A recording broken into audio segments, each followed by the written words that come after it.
Hi, ನಮಸ್ತೆ. Welcome to V S services. ನಾವು ನಮ್ಮ ವಿ ಎಸ್ ಸರ್ವಿಸಸ್ ಸ್ಟಾರ್ಟ್ ಮಾಡಿ ದೀಡ್ ತಿಂಗಳಾಯಿತು. ಇದು ಯಾಕೆ ಚಾಲು ಮಾಡಿದ್ದೀವಿ ಅಂತಂದ್ರೆ ವರ್ಕರ್ಸ್ಗೆ ಭಾಳ ಜನರಿಗೆ PF, ESI ಬಗ್ಗೆ ಗೊತ್ತಿರೋದಿಲ್ಲ. ಅವರಿಗೆ ಎಲ್ಲದಕ್ಕೂ ಅವರ ಎಂಪ್ಲಾಯರ್ನ ಡಿಪೆಂಡ್ ಮಾಡಬೇಕಾಗತ್ತೆ. ಈಗಾಗಲೇ ನಾವು ನಮ್ಮ ಇನ್ಸ್ಟಾಗ್ರಾಮ್ ಒಳಗೆ ಒಂದು ಪೋಸ್ಟ್ ಹಾಕಿದ್ವಿ, UN ನಂಬರ್ ಏನು, PF ನಂಬರ್ ಏನು ಅಂಥೇಳಿ. PF ನಂಬರ್ ಮತ್ತು UN ನಂಬರ್ಗೆ ಏನು ಡಿಫ್ರೆನ್ಸ್ ಐತಿ ಅಂತ, ಮತ್ತು UN ನಂಬರ್ ಹೆಂಗೆ ಕಂಡುಹಿಡಿಯೋದು ಅಂಥೇಳಿ ಒಂದು ಪೋಸ್ಟ್ ಹಾಕಿದ್ವಿ. ಗೊತ್ತಾಗಲಿಲ್ಲ ನಿಮ್ಗಂತೇಳಿ ಅಂದರೆ ನೀವು ಹೋಗಿ ಇನ್ಸ್ಟಾಗ್ರಾಮಲ್ಲಿ ನಮ್ಮದು ಪೋಸ್ಟ್ ಚೆಕ್ ಮಾಡ್ಬೋದು. ಕೆಲವೊಬ್ರದ್ದು UN ಆ್ಯಕ್ಟಿವೇಟ್ ಇರೋದಿಲ್ಲ, ಇನ್ಆ್ಯಕ್ಟಿವೇಟ್ ಅಂಥೇಳಿ ತೋರಿಸ್ತಿದ್ರು. ಆ UN ನಂಬರ್ನ ಹೆಂಗೆ ಆ್ಯಕ್ಟಿವೇಟ್ ಮಾಡಬೇಕು ಅನ್ನೋದನ್ನು ಈ ವಿಡಿಯೋ ಮುಖಾಂತರ ಸ್ಟೆಪ್ ಬೈ ಸ್ಟೆಪ್ ಹೇಳ್ತೀವಿ. ಬನ್ನಿ ನೋಡೋಣ.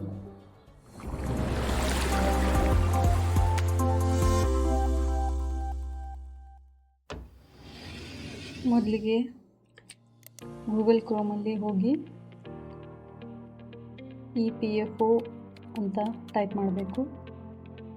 EPFO ವೆಬ್ಸೈಟ್ ಓಪನ್ ಆಗುತ್ತೆ.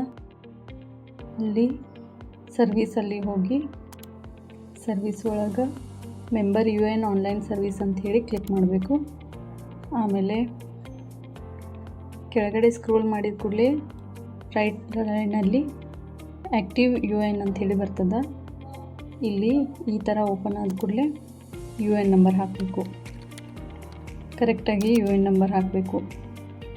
ಆಮೇಲೆ ಆಧಾರ್ ನಂಬರ್ ಹಾಕಬೇಕು.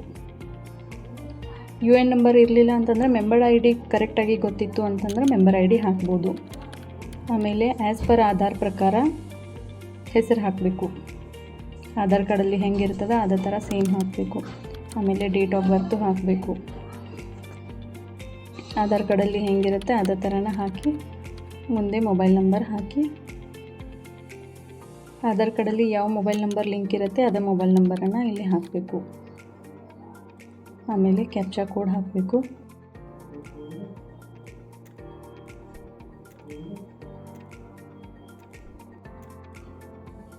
ಕಂಟೆಂಟ್ನ ಕ್ಲಿಕ್ ಮಾಡಿ ಗೆಟ್ ಅಥೆಂಟಿಕೇಷನ್ OTP ಅನ್ನಬೇಕು.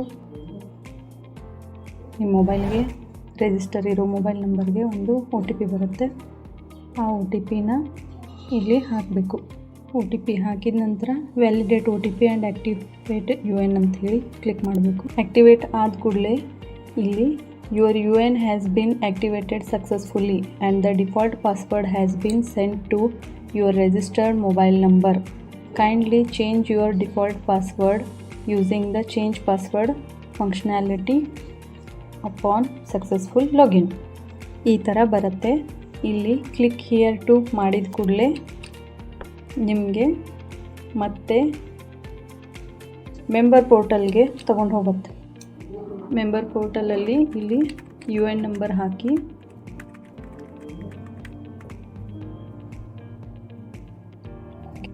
ನಿಮ್ಮ ಮೊಬೈಲಿಗೆ ಬಂದಿರೋ ಪಾಸ್ವರ್ಡನ್ನು, ಡಿಫಾಲ್ಟ್ ಪಾಸ್ವರ್ಡ್, ಆ ಪಾಸ್ವರ್ಡನ್ನ ಇಲ್ಲಿ ಹಾಕಬೇಕು. ಹಾಕಿದ ನಂತರ ಕ್ಯಾಪ್ಚಾ ಕೋಡ್ ಹಾಕಬೇಕು.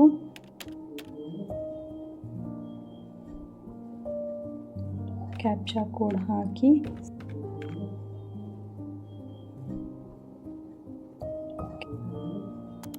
ಸೈನ್ ಇನ್ ಮಾಡಿದ ಕೂಡಲೇ ಒಂದು EPFOದಿಂದ OTP ಬರುತ್ತೆ. OTP ಹಾಕಬೇಕು. ಒನ್ ಟೈಮ್ ಪಾಸ್ವರ್ಡ್ ಹಾಕಿ ಸಬ್ಮಿಟ್ ಮಾಡಿ. ಆಗ ಇಲ್ಲಿ ಯುವರ್ ಪಾಸ್ವರ್ಡ್ ಈ system generated, kindly update your password ಅಂತ ಹೇಳಿ ಬರುತ್ತೆ. ಅಲ್ಲಿ ಓಲ್ಡ್ ಪಾಸ್ವರ್ಡ್ ಹಾಕಬೇಕು. ಮೊಬೈಲಲ್ಲಿ ಮೆಸೇಜಲ್ಲಿ ಬಂದಿರ್ತದಲ್ಲ ಅದು ಓಲ್ಡ್ ಪಾಸ್ವರ್ಡ್ ಹಾಕಿ ನಿಮಗೆ ಯಾವುದು ಸರಿ ಅನಿಸುತ್ತಾ ಆ ಪಾಸ್ವರ್ಡನ್ನು ಇಲ್ಲಿ ನ್ಯೂ ಪಾಸ್ವರ್ಡಲ್ಲಿ ಹಾಕಿ ಕನ್ಫರ್ಮ್ ನ್ಯೂ ಪಾಸ್ವರ್ಡ್ ಮಾಡಬೇಕು.